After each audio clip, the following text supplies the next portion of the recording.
Hello. For today we have one position or one lesson from the game between Arjun and Fabio Caruana. So Arjun was white, and what he did here is something what we already know because we spoke about that in previous lessons.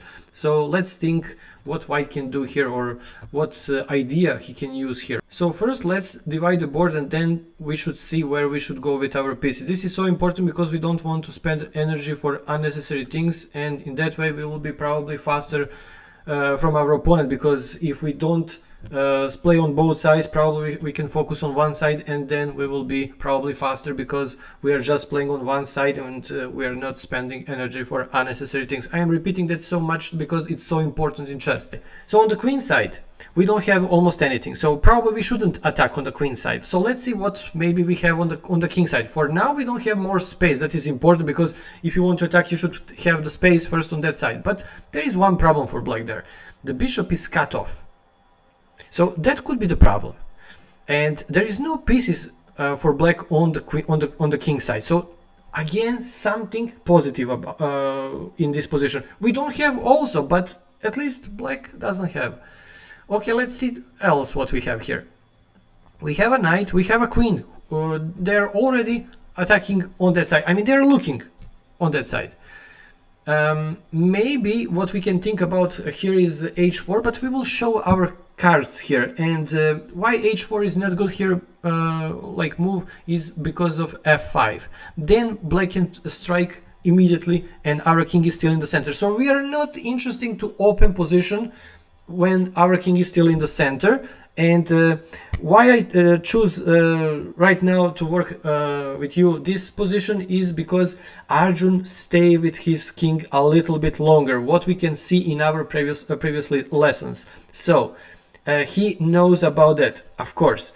Caruana, I think, castle a little bit earlier than he should, because probably it's so logical for white that he can expect that he will castle on the king side. So g3, yeah, and after that bishop g2, white can castle, and we have probably equal game here.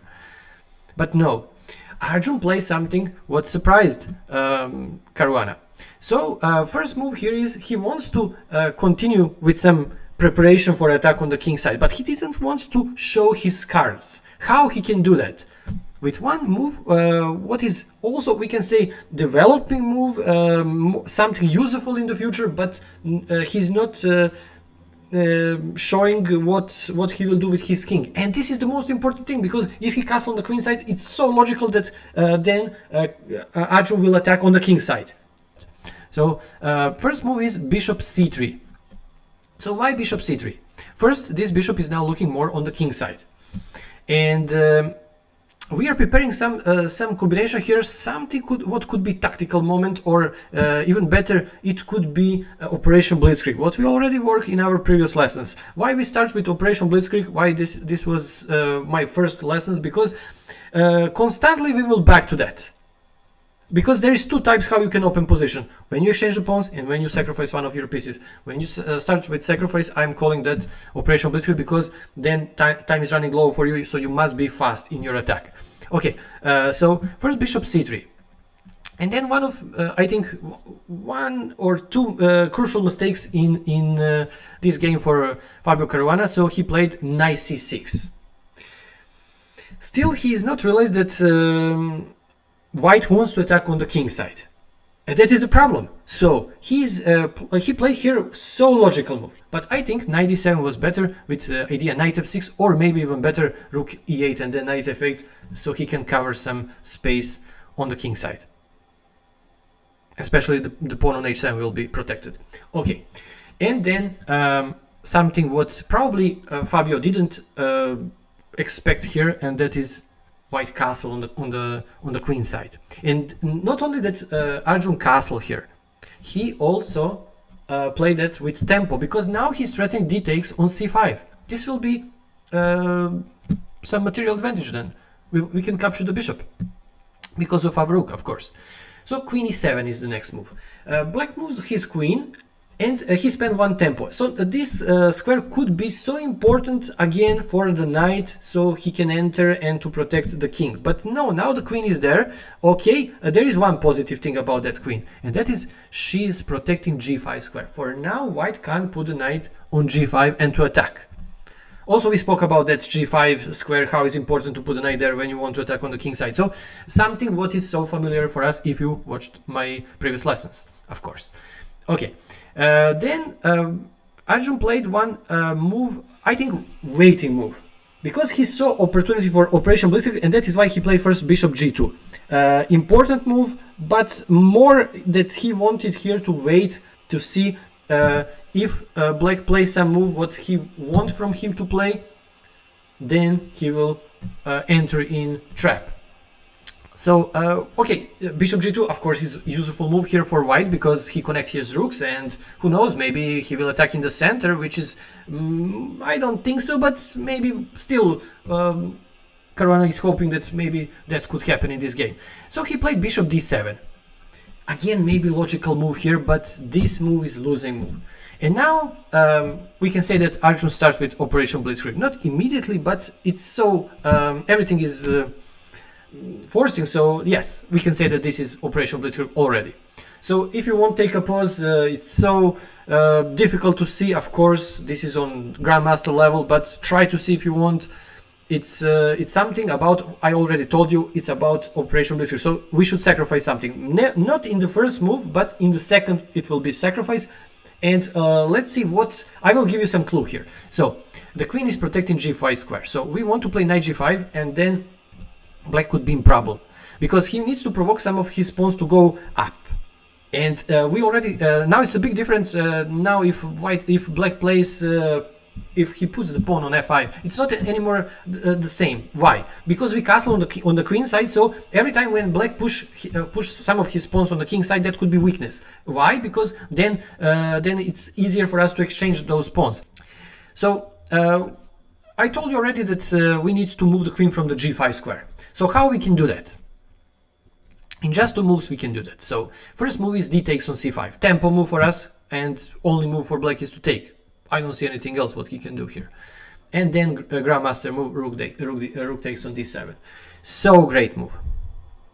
Okay, black of course is forced to take. There is no other things here. And then finally we put our knight on g5.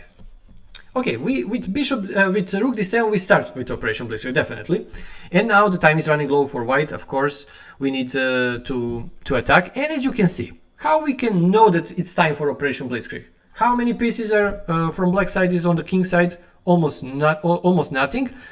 We don't have too much pieces, but in some cooperation with our pieces, we have a bishop on c3 who is looking on the king side. We have a queen, a great queen on e4. She's in the center of the board, so she must be active. What we have also, maybe the knight on g5 in the future. So three pieces, black doesn't have anything. Because after rook d7, queen takes on d7, we have three pieces and they are cooperate together, so they are working together, they are connected. Black doesn't have anything. So we have clear threat. We want to give checkmate. There is a couple of options what black can play. Of course, h6 is not that option. There is g6 and f5. Let's see first f5 because Caruana didn't play that, but probably that was the best here. Then white can just simply capture on e6, check, the queen is hanging also, so it's a check and the queen is hanging, so he must take. And when he takes, we can capture with the knight, and now we have double threat. We are threatening to capture the rook on f8, and we are threatening to capture the knight on c5. Something will fall, and in this position probably we can say that white is better because in the future he can at least capture something, and he will stay with one pawn more, so this is enough for him to win the game. Okay, so probably that was the best what black can do, but he played here g6. This is practically worse variation, we can say, and after that, of course, there is no back, so he can't improve position anymore, so he will be in a really difficult position. So if you want, again, take a pause, try to see, but now it's so easy move. I really can't understand how such player like Fabio Caruana can't see that, but okay. So knight h7. Of course, black can't take because we have queen h4 and checkmate on h8. So only move here what we need to count is, or to calculate, is f5. But then everything is kind of connected with our idea. So knight h7 will take on f8. Now we are threatening to capture the queen with tempo because we already captured the rook. So he can't take here because we will stay with one rook more. So he must take the knight. So bishop f8 was in the game. Okay, now we have one pawn more. And worst thing for black is that now the king is more open. We have bishop pair. Everything is so great for white. So Arjun now start to play maybe not passive but more careful. So for me it's much more logical to play queen h4 and then after bishop g7 to exchange the bishops. But no, he wanted to wait a little bit more with his queen to stay here because that queen can help him in attack on e6 square, especially after rook d1. He can be so active. And also he's threatening, I don't know, but after rook d1 I think he's threatening to capture here and then to connect his queen and the bishop in attack on the king. So that could be also powerful here. Okay, then knight d4. Of course, Caruana realized here that he's so great player, of course. He realized that white is threatening maybe in some moment to capture on c6 and then to connect his queen and the bishop in that so powerful diagonal. So he played knight d4 to cover that. And Arjun, surprising for me, he exchanged it. But why he exchanged it? When he played it, I already then I know, but before that I didn't think about that move. So what is so great about bishop d4? Because on the first look it's so unlogical to exchange your great bishop because black, as we can see here, is weak through the dark squares.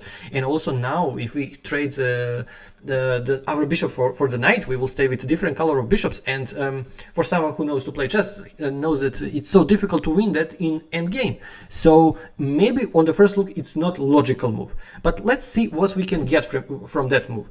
So of course black must take and then tempo move first, that is rook d1.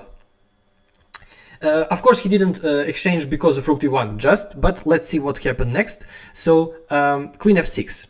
Queen f6 or queen b6. Queen b6 is worse, I think, because then we can put the rook on 7th rank and still we are threatening to capture the pawn and we are threatening, of course, to bring the queen up, so disaster could happen here for black. So that is why queen f6, to cover e5 square, to cover e6 pawn, and at least she's doing something, I mean that queen. But then again we can just simply capture and we capture one pawn. And Arjun didn't do that only because he will capture one more pawn. Now on the board we have something what is so important in every endgame, and that is passed pawn. Now after bishop takes on b7 we have c pawn who is passed pawn. Nobody else in this position have such opportunity to go up to the promotion, no one from the pawns, but we have c pawn what we can push and nobody can stop us. So for example, we just need to give some support for him and we can push him. So for now the bishop is protecting him, but we can move the queen or to bring the rook up, and then again we can start to pushing him. So in the game was rook b8, rook d7. Of course, first rook d7. Please don't miss such opportunity to put the rook on 7th rank when you have that chance. Now our rook is so powerful, and there is some rule in chess: if you put the rook on 7th rank, you probably can win the game. And yeah, in most of ways, yes, that could work, of course, because he's so powerful on 7th rank. Of course, that means only for white pieces. If you're black, then of course on 2nd rank. So okay, so rook d7, and then bishop g7. I think this just probably it's not the best move again, because then we can start to push our pawn, and still black is not doing anything with his queen and the bishop, and I mean he's not threatening to capture on b2 or to give some checkmate, or I don't know, but this just to pin our queen. But now we can start doing what we want, and that is to push the pawn. So I don't see the purpose of that move. Okay, so c5, of course, we have that advantage, we can push the pawn, and that is why he exchanged his dark square bishop for the knight, because he can take on b7, and then he will create for him pass pawn. So powerful thing in endgame. Then king h8. King h8 because he wants to move the queen from this place, and at least when white capture the pawn, that won't be with tempo. So maybe white can't capture the pawn then, because he needs some speed, because then black can, if this is not with tempo, then maybe black can start with some checks. So that is why king h8, I suppose. And then of course black is not threatening anything, so why not? We can continue to push our pawn. Then queen f8. Idea with queen f8 is, I suppose, only queen c5. Okay, maybe he's securing more last rank, but after c7, of course, we can push further. So it can be because of that. It must be because of queen c5. He wants to attack our king. But this is just that black is trying something, but it's not some realistic thing that he can do something with that. Okay, but Arjun top players in the world, they always like to be safe in their games. They're comfortable to play that position. So that is why I think he didn't want to give any opportunity for his opponent to be active or to create some counter attack. So that is why a3. Maybe he doesn't need it, but okay. Queen c5. Now he can play queen c2 like in the previous move, but no, he moved the king first. Okay, we can respect. And then after king h7, finally we can see queen c2, and now the game is practically over because we can continue to push the pawn. So queen b5, and then white just push the pawn. We are threatening to capture the rook, so the rook is under pressure, so he captured the bishop, and now we can just, because we can promote, but then black can capture the rook on d7. So why to give the rook for nothing? We can just sacrifice him on g7 and then to promote new queen. So after rook g7, black resigned. So what we can learn from this lesson?